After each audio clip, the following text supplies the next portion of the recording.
Shiloh Baptist Church was one of the largest African-American churches in Birmingham in the late 1800s.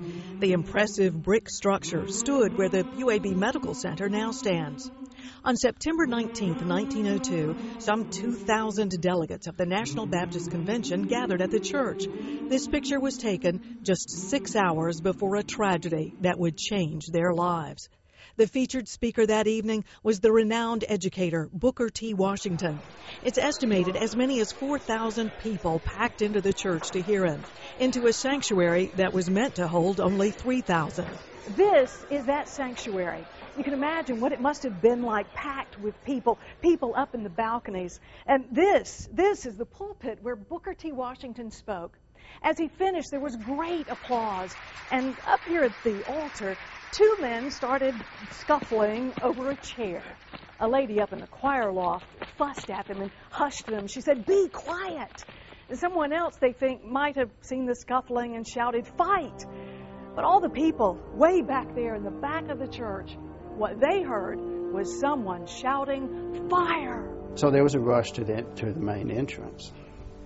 And people were jumping from the balconies, people were running. Jim Baggett is head of archives at the Birmingham Public Library. He explains how the tragedy unfolded. In the doorway, people were being knocked down.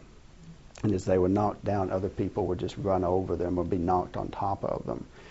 And the panic lasted about 10 minutes. And at the end of that, the bodies were 8 and 10 feet deep.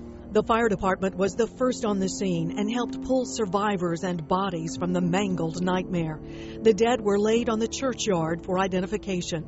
Doctors who lived nearby rushed to the scene. It was the kind of tragedy that it was so awful that in Birmingham, it sort of quieted the racial animosity for at least a little while. Reverend R.H. Walker, a minister from Washington, D.C., was among the crowd that night. He wrote this book, The Trumpet Blast, about the tragedy. He describes the good whites who helped treat the injured and who later raised $900 to pay funeral expenses. As for Booker T. Washington, he was unharmed.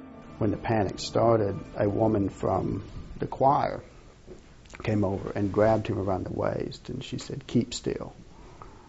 And so, that may have saved him from being injured or being killed. In the end, 120 people died in that 10-minute panic. Their names may now be forgotten, but the tragic day is one to remember every now and then.